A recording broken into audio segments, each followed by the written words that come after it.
नमस्कार, आपके साथ मैं हूं राजेश और पुनः मौजूद हूं आप सभी के बीच में एक बार एक खास रिपोर्ट को लेकर।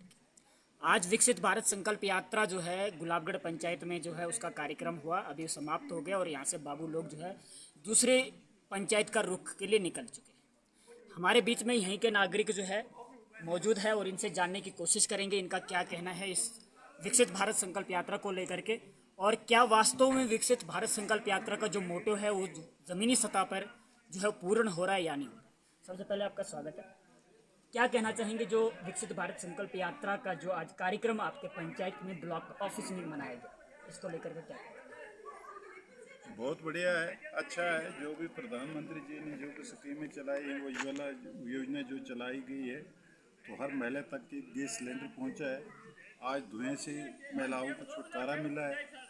उसके बाद जो बुढ़ापा जो ओल्ड एज पेंशन है बूढ़े बुजुर्गों को, उनको भी कम से कम महीने का 1,000 रुपये मिल रहा है।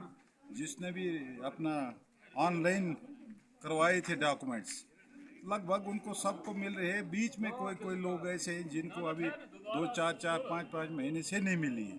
बाकी हमें 70% उम्मीद है कि 70% लोगों को तो मिल ही रही है। उसके अलावा राशन का जो स्केल है वो भी लोगों तक 5 kg के हिसाब से मिल रहा है। उसके बाद जो किसान समृद्धि योजना है, जो सिर्फ किसानों को ही दी जा रही है जिनके नाम पे ज़मीन है। तो मेरे प्रधानमंत्री जी से ये रिक्वेस्ट है कि कम से कम इस स्कीम का लाभ तब पहुंच सकता था अगर आप फिर राशन कार्ड धारक को ये स्कीम का लाभ दिया जाता था। अगर एक घर में अगर एक बुजुर्ग है 80-90 साल का, उसके नाम पे ही चल रहा है सारा कुछ। अगर उसके 4 फैमिली 4 बच्चे हैं 5 बच्चे हैं अलग हैं, उनको इस स्कीम का कोई बेनिफिट नहीं मिल रहा है। तो कम से कम मैं कहता हूँ एक फैमिली बनी है जिसमें 4 या 5 लोग पे मुश्तमिल है, उनको राशन कार्ड मिला है, उनका अलग चूल्हा है, वो अलग से अपनी ज़मीन को वो 4 लोगों में तकसीम है। तो कम से कम उन 4 लोगों को मिलना चाहिए था, जिनके इसके आधार होना ये चाहिए था कि हर राशन कार्ड धारक को मिलना चाहिए था। तो लेकिन अब इस बात को प्रधानमंत्री जी तक कौन पहुंचाएगा, और पहुंचानी चाहिए थी लेकिन पहुंचाई नहीं। लेकिन किसी ने इस बात को शायद प्रधानमंत्री जी से पहुंचाई नहीं। तो अगर कहीं भी मेरे बात अगर वहां तक पहुंच पाती है या डिपार्टमेंट इस बात सर, को आपसे एक चीज उठा जानना के आपसे एक चीज जानना प्रधानमंत्री जी चाहेंगे। तक पहुंचानी चाहिए और हर राशन कार्ड धारक को मिलना चाहिए था, जी, मैं आपको क्योंकि वो रोक रहा हूँ देश यहाँ का पे। अलग सा नागरिक है। मैं आपको यहाँ पर रोक रहा हूँ, क्षमा चाहता हूँ। विकसित भारत संकल्प यात्रा का जो कार्यक्रम यहाँ पर हुआ, तो जाहिर सी बात है यहाँ पर जो है सरकारी बाबू लोग भी आए होंगे, हमारे यहाँ के नुमाइंदे भी आए होंगे।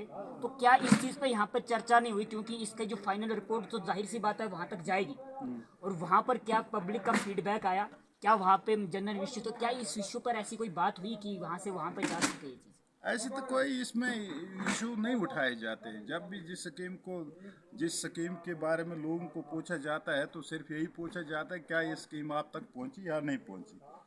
तो ये जितनी भी स्कीम है, लगभग प्रधानमंत्री जी द्वारा जितनी भी स्कीमें चलाई जा वो रही है जमीनी सतह पर पहुँच रही जमीन है। सतह पर सारी स्कीमें पहुंच चुकी हैं। जी, उस पर जैसे कोई ओल्ड शक एज नहीं है, पेंशन क्योंकि जैसी आज सेंटर की जो भी स्पॉन्सर स्कीम्स आती है वो 100% लगभग ऑनलाइन है और आज उसका लोग लाभ भी ले रहे हैं। दूसरी चीज़ सर, हम आपसे एक चीज़ ये जानना चाहेंगे कि विकसित भारत संकल्प यात्रा, जिसका मकसद शायद मेरे को जहाँ पर समझ में आ रहा है, तो ज़्यादा से ज़्यादा लोगों के बीच में जाकर इस कार्यक्रम को करना था, ताकि उन लोगों तक इस चीज़ की सूचना पहुँचे जो शायद इन चीज़ों से वंचित हैं। तो क्या लगता है कि 4 दीवारी में इस कार्यक्रम को करना, चंद बच्चों को लेकर के और मुलाजमों को लेकर के, क्या ये सफल हो सकता है इस कार्यक्रम में? ये तो यहाँ का जो ऑफिसर लोग हैं उनकी कमी है ना। उन्होंने तो इस हर गांव के हर चौराहे पे नोटिस लगा के हर पंचायत के पूरे लोगों को बुलाना चाहिए था, और वहां पर जो है सब वहाँ पब्लिक पर के बीच में होनी सब चाहिए। पब्लिक के बीच में होना चाहिए था, सारी पब्लिक को भी इसमें इन्वॉल्व करना चाहिए था।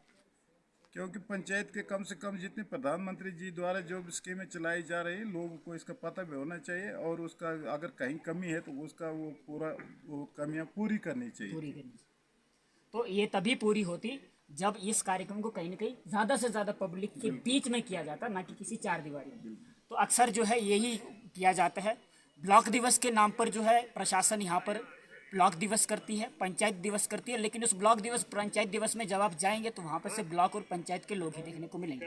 कहने का मतलब ये है कि जो चीज़ पब्लिक के लिए होती है वो जनता के बीच में ना करके बाबू लोगों के बीच में किया जाता है, जिसका कारण ये रह जाता है कि मैक्सिमम लोगों को इस चीज़ की जानकारी तक नहीं होती है और मैक्सिमम लोगों को उस चीज़ का लाभ नहीं मिला जाता। सिर्फ आवाजाही होती है, मालाएँ जाती है, तालियां बजती है, फोटोग्राफ्स लिए जाते हैं और शाबाशी की जाती है और शाम को व्हाट्सएप में एक शानदार मैसेज आ जाता है। इसके अलावा ज़्यादा कुछ नहीं होता है। फिलहाल यहाँ पर हमारे साथ यहाँ के लोकल नुमाइंदे ने इन्होंने बात की और बिल्कुल दुरुस्त बताया इन्होंने कि कुछ इश्यूज़ को लेकर के जो यहाँ के रिप्रेजेंटेटिव्स को आगे रखने चाहिए थे, शायद इस पर आगे रख नहीं पा रहे हैं, और अगर रखे होते तो प्रधानमंत्री, यशस्वी प्रधानमंत्री श्री नरेंद्र दामोदर दास मोदी जी जो है इन पर कोई ना कोई विचार मंथन जरूर करते, क्योंकि आज के डेट में जितनी भी कल्याणकारी योजनाएं मोदी जी निकाल रहे तो कहीं ना कहीं वो आम इंसान के लिए है, लेकिन वो आम इंसान तक तब पहुंचेगी जब हमारे ज़मीनी सतह पर प्रधानमंत्री मोदी जी के जो अपने आप को सिपाही कहते हैं, जब वो सिपाही के रूप में वास्तव में काम करेंगे तब जाके इस चीज़ को इम्प्लीमेंट ठीक से किया जा सकता है और आम लोगों को इस चीज़ का लाभ मिल सकता है। फिलहाल ऐसी खास रिपोर्ट देखने के लिए हमारे साथ बने रहे। अभी दीजिए इजाज़त, नमस्कार।